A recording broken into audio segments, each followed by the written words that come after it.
Hi friends, അസ്സലാമു അലൈക്കും. Welcome back to my channel. ഇന്ന് ഞങ്ങളെ കിച്ചണത്തെ കുറച്ച് വിശേഷങ്ങളാട്ടോ നിങ്ങളെ കാണിക്കാൻ പോകുന്നത്. പിന്നെ ഇന്ന് ഒരു ചെറിയൊരു ബിരിയാണിക്കുള്ള ഒരു ഓർഡറും കൂടെ ഉണ്ട്. അപ്പോൾ അതിൻ്റെ കുറച്ചുള്ള പ്രിപ്പറേഷൻ നിങ്ങൾക്ക് കാണാം കേട്ടോ. പിന്നെ എൻ്റെ വീഡിയോ സ്കിപ്പ് ചെയ്യാതെ കാണണേ. സബ്സ്ക്രൈബ് ചെയ്യാതെ നിങ്ങൾ കാണുന്നുണ്ടെങ്കിൽ ഒന്ന് സബ്സ്ക്രൈബ് ചെയ്യണം കേട്ടോ. പിന്നെ ബിരിയാണിക്കുള്ള സാധനങ്ങളൊക്കെ അരിഞ്ഞൊക്കെ റെഡിയാക്കി വെച്ചതാണ് കേട്ടോ ഇവിടെ. അപ്പോൾ അതിനുള്ള ഉള്ളിയും തക്കാളിയൊക്കെ റെഡിയാക്കി വെച്ചിട്ടുണ്ട്. ചിക്കൻ പൊരിച്ചെടുക്കുകയാണ്. ചിക്കൻ പൊരിച്ചിട്ടാണ് ബിരിയാണി വെക്കുന്നത്. അപ്പോൾ പിന്നെ എന്തൊക്കെ നിങ്ങൾ വിശേഷം? ഇവിടെയൊക്കെ മഴ ഉണ്ടോ? ഇവിടെ നല്ല മഴയുള്ളൊരു ദിവസമാണ് കേട്ടോ. നല്ല മഴ പറഞ്ഞാൽ രാവിലെയൊക്കെ പെരും മഴയായിരുന്നു. പിന്നെ അങ്ങനെ മഴയുള്ള ദിവസം തന്നെ നമുക്ക് അടുക്കളയ്ക്ക് വരാനൊരു മടിയാണല്ലേ. അങ്ങനെ പുലച്ച് ഇങ്ങനെ കിടക്കണം, നല്ല സുഖമാണ്. പക്ഷേ മക്കളുണ്ടാകുമ്പോൾ അത് പറ്റൂലല്ലോ, നമ്മൾ അടുക്കളയ്ക്ക് വന്നേ പറ്റൂ. അപ്പം അങ്ങനെ ഏകദേശം ചിക്കനൊക്കെ പൊരിച്ചെടുത്ത് കഴിയാനായി തുടങ്ങിയിട്ടുണ്ട് കേട്ടോ. പിന്നെ കുക്ക് ചെയ്യണത് ഞാനൊന്നല്ല, ഞാൻ അതിന് കുറച്ച് സൈഡായിട്ടുള്ള പണികൾ ചെയ്തെടുക്കണുള്ളൂ കേട്ടോ. ഇപ്പോൾ വെക്കണത് ഞാനല്ല. അങ്ങനെ കുട്ടികൾ അവിടെ ഇരിക്കണുണ്ട്. സ്കൂളില്ലാത്തതുകൊണ്ട് കുട്ടികളൊക്കെ വീട്ടിൽ തന്നെ ഉണ്ട് കേട്ടോ. ചെറുത് സ്കൂൾ പോകലില്ല, പിന്നെ ഓരോ മൂത്തതൊക്കെ പോകലുണ്ട്. അപ്പോൾ അങ്ങനെ കൗണ്ടർ ടോപ്പിൽ കയറി ഇരുന്നിട്ടുണ്ടോ അവന്. എന്തെങ്കിലും വസ്തുക്കളൊക്കെ എടുത്ത് വെച്ചിട്ടുണ്ടെങ്കിൽ അതൊക്കെ ആവശ്യം കേട്ടോ അവന്. അപ്പോൾ അവന് സ്ലേറ്റ് എടുത്താണ്ട് അവിടെ ചിത്രം വരച്ചിരിക്കുന്നുണ്ട്. അപ്പോൾ അങ്ങനെ ഏകദേശം ചിക്കനൊക്കെ അത് കുറുമ്പളകി ഇരിക്കുകയാണ് കേട്ടോ. ഫോൺ കണ്ടിട്ട് ഇനി ഫോണിനൊരു അടിയുണ്ട്.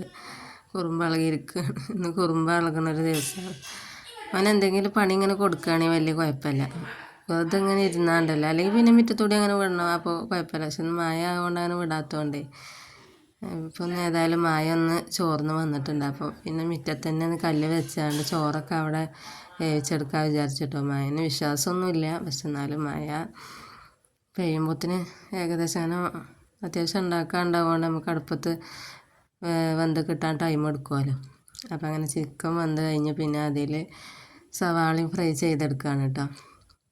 ബിരിയാണിക്ക് ആവശ്യമുള്ള സവാള അടുപ്പത്ത് തന്നെ ആ എണ്ണയിൽ തന്നെ അങ്ങനെ ഫ്രൈ ചെയ്തെടുക്കണുണ്ട്, ചിക്കൻ പൊരിച്ച എണ്ണയിൽ തന്നെ. അപ്പോൾ അത് ആവണുണ്ട് ഒരു ഭാഗത്ത്. പിന്നെ അരികളൊക്കെ ഇവിടെ കഴുകി വെച്ചിട്ടുണ്ട് കേട്ടോ. അരി ചോറിന് ആവശ്യമായിട്ടുള്ള അത് തിളപ്പിച്ച് ഊറ്റണം. അപ്പോൾ ദമ്മിടാനുള്ള ചെമ്പ് അവിടെ എടുത്ത് വെച്ചിട്ടുണ്ട്. അപ്പോൾ ഇനി പരിപാടി മുറ്റത്താണ് കേട്ടോ. ഇടയ്ക്ക് ഇങ്ങനെ കുറച്ച് ഇങ്ങനെ അടുപ്പത്തും ഇവിടെ അകത്തും വെക്കണുണ്ട്. അപ്പോൾ അടുപ്പ് വെച്ചിട്ട് അങ്ങനെ വെള്ളം അരി ഊറ്റാനാണ് കേട്ടോ. അരി വേവിച്ച് ഊറ്റാൻ വേണ്ടിയിട്ടാണ് വെള്ളം വെച്ചിട്ടുണ്ട് മുറ്റത്ത്. അപ്പോൾ ഇനി അവിടെ കുറച്ച് കച്ചറകളൊക്കെ ഉണ്ട്, ഉള്ളിൻ്റെയും മുളകിൻ്റെയും തക്കാളിൻ്റെ ഒക്കെ വേസ്റ്റാണ്. അപ്പോൾ അതൊക്കെ ഒന്ന് വൃത്തിയാക്കി എടുക്കണം. അതൊക്കെ വൃത്തിയാക്കി എടുക്കുകയാണ്.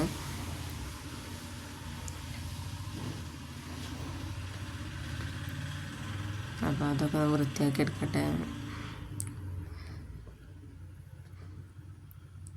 ഇന്ന് സ്കൂളില്ലാത്തൊരു ദിവസം കൂടെയാണ്. അപ്പം ഇന്ന് സ്കൂൾക്ക് പറഞ്ഞേക്കൊന്നും വേണ്ട, പക്ഷെ എല്ലാവരും വീട്ടിലുണ്ടാവും. അതുകൊണ്ട് കച്ചറകളൊക്കെ അങ്ങോട്ടും ഇങ്ങോട്ടും എന്തെങ്കിലുമൊക്കെ പറഞ്ഞ് കച്ചറ കൂടെ ഉണ്ടാവും. അപ്പോൾ അത് പരിഹരിച്ചാൽ പോകേണ്ടി വരും ഇടയ്ക്കിടയ്ക്ക്. ആ ഒരു തിരക്കുണ്ടാവും. സ്കൂളില്ലാത്ത ദിവസമുള്ളൊരു പ്രധാന പ്രശ്നമാണ്. നിങ്ങളെ വീട്ടിൽ എങ്ങനെയൊക്കെയാണ് ഒന്ന് കമൻറ്റ് ചെയ്യട്ടോ. പിന്നെ എന്താ, നമ്മൾ ഇങ്ങനെ എന്തെങ്കിലുമൊക്കെ അടുക്കളയിൽ കുക്ക് ചെയ്യുമ്പോൾ ചിക്കൻ പൊരിച്ചത്, സവാള പൊരിച്ചത്, അണ്ടിപ്പരിപ്പ്, മുന്തിരിയൊക്കെ അതങ്ങനെ ഇടയ്ക്കിടയ്ക്ക് എടുത്ത് തിന്നാൻ ടേസ്റ്റാണല്ലേ. എന്തെങ്കിലുമൊക്കെ വായിൽ ഇങ്ങനെ ചവച്ചിരിക്കണം. എനിക്കങ്ങനെ സ്വഭാവം കേട്ടോ. നിങ്ങൾക്കുണ്ടെങ്കിൽ അങ്ങനെ പറയുന്നുണ്ടോ. പിന്നെ ഏകദേശം സവാള ആയി കിട്ടിയിട്ടുണ്ട്. ഇനി അടുപ്പത്ത് തന്നെ ഗ്രേവിക്കുള്ള ഇത് റെഡിയാക്കട്ടെ. അപ്പോൾ ചിക്കൻ പൊരിച്ച എണ്ണയിൽ തന്നെയാണ് ഗ്രേവി റെഡിയാക്കി എടുക്കുന്നത്. പിന്നെ ബിരിയാണിയുടെ ഫുൾ റെസിപ്പിയൊന്നും ഇല്ല കേട്ടോ. അവിടെ ഇവിടെയൊക്കെ ആയിട്ടുള്ള കുറച്ച് ക്ലിപ്പുകളുള്ളൂ. പിന്നെ അങ്ങനെ നിങ്ങൾക്ക് വേണമെന്നുണ്ടെങ്കിൽ കമൻറ്റ് ചെയ്തോളൂ. ഞാൻ നല്ല ഡീറ്റെയിൽഡ് വീഡിയോ ആയിട്ട് ഇങ്ങ് വരാം. അപ്പോൾ ഇഞ്ചി, പച്ചമുളക്, വെളുത്തുള്ളി ഒക്കെ ചതച്ചത് എണ്ണയിൽ വഴറ്റിയെടുക്കുന്നുണ്ട്. പിന്നെ പാർസലുള്ളതാവുകൊണ്ട് കുറച്ച് അത്യാവശ്യം ഗ്രേവി വേണം. അപ്പോൾ പിന്നെ അങ്ങനെ ഗ്രേവിയൊക്കെ ഉള്ളത് എടുക്കുന്നുണ്ട്. അല്ലെങ്കിൽ സവാള ഒന്നും ഇങ്ങനെ വഴറ്റിയെടുക്കലില്ല, ഫ്രൈ ചെയ്തത് ചേർക്കലാട്ടോ. നമ്മൾ ബിരിയാണിക്ക് നല്ല ടേസ്റ്റാണ് കേട്ടോ. അപ്പോൾ ഇത് ഗ്രേവി ആവശ്യം ഉണ്ടാവുകൊണ്ട് സവാള ഇതിൽ വഴറ്റിയെടുക്കുന്നുണ്ട്. പിന്നെ അങ്ങനെ ഏകദേശം പിന്നെ സവാള ഞാൻ ഇതിലിട്ട ശേഷം പിന്നെ പുറത്തടുപ്പ് വെച്ചിട്ടുണ്ടായിരുന്നല്ലോ, അത് അവിടുത്തെ ചോറ് അരി വന്നാവ് ചോറ് ഊറ്റി വെച്ചപ്പോൾ പിന്നെ വന്നപ്പോൾ പിന്നെ പുറത്തേക്ക് തന്നെ വെച്ചിട്ടുണ്ട് കേട്ടോ ഗ്രേവി. പിന്നെ പുറത്താണ് പണിയെടുത്തത്, അതൊന്നും ഇതിലില്ല, ഞാൻ എടുത്തിട്ടില്ല. ഞാൻ വേറെ പണിയിലായിരുന്നു, കുക്ക് ചെയ്യുന്ന ആൾ വേറെയാണ് ഞാൻ പറഞ്ഞത്. അപ്പോൾ പിന്നെ അതൊന്നും വീഡിയോയിൽ പെട്ടിട്ടില്ല. അപ്പോൾ അങ്ങനെ സവാള വഴറ്റൽ തുടങ്ങിയിട്ടുണ്ട്.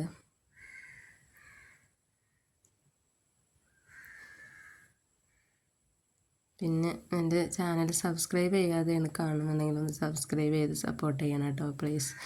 പിന്നെ ഇഷ്ടമായ ലൈക്ക് ചെയ്യുക, നിങ്ങളുടെ അഭിപ്രായം കമൻറ്റ് ചെയ്യുക, ഷെയർ ചെയ്യുകയൊക്കെ ചെയ്യുക കേട്ടോ. അങ്ങനെ സവാള ഏകദേശം ആയി വരുന്നുണ്ട്. അങ്ങനെ ആവശ്യമുള്ള സാധനങ്ങളൊക്കെ ഇവിടെ റെഡിയാക്കി വെച്ചിട്ടുണ്ട് കേട്ടോ. മല്ലി, പുതിന, ഗരം മസാല, കുരുമുളക് പൊടിയൊക്കെ. അപ്പം അങ്ങനെ പിന്നെ ഞാൻ സവാള വറുത്തെടുത്തല്ലോ, സവാള പൊരിച്ചെടുത്തപ്പോൾ അപ്പോൾ ഞാൻ അണ്ടിപ്പരിപ്പും മുന്തിരിയും വറുത്തെടുക്കാൻ മറന്നിട്ടുണ്ട്. മറവിൻ്റെ രസമൊക്കെ ഉണ്ട് കേട്ടോ. അപ്പോൾ അല്ലെങ്കിൽ ഇപ്പോൾ അത് ആ എണ്ണയിൽ പൊരിച്ചേക്കണ ഇപ്പോൾ ഒരു ആവശ്യമില്ല. പിന്നെ അത് ഞാനിത് കുറച്ച് എണ്ണ ഈ പാത്രത്തിൽ വെച്ച് ഇങ്ങനെ ഗ്യാസുമ്മ വറുത്തെടുക്കുക ചെയ്തത് വേറെ. അങ്ങനെ അണ്ടിപ്പരിപ്പും മുന്തിരി അങ്ങനെ വറുത്തെടുത്തിട്ടുണ്ട് കേട്ടോ.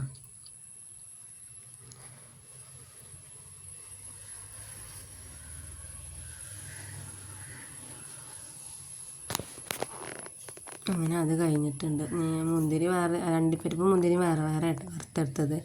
രണ്ടും ഒപ്പം വറുത്തതിന് കരിഞ്ഞു പോകണ്ട വിചാരിച്ചിട്ട് വേറെ വറുത്തെടുത്തത്.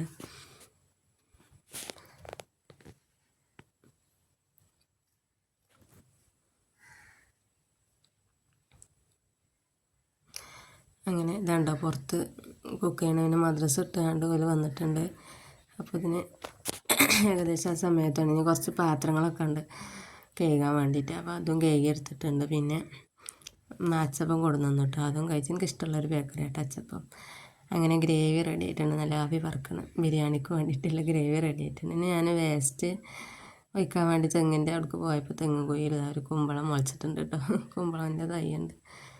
അങ്ങനെ മഴ ഉണ്ടെങ്കിലും വെയിലാണെങ്കിലും കുട എടുത്തേ ഞങ്ങൾ നടക്കുള്ളൂ കേട്ടോ.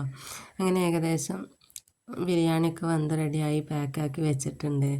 പിന്നെ എൻ്റെ വീഡിയോ ഇഷ്ടമായ സബ്സ്ക്രൈബ് ചെയ്യണം കേട്ടോ. പിന്നെ അടുത്തൊരു വീഡിയോ ആയിട്ട് ഞാൻ വരിക. ബൈ.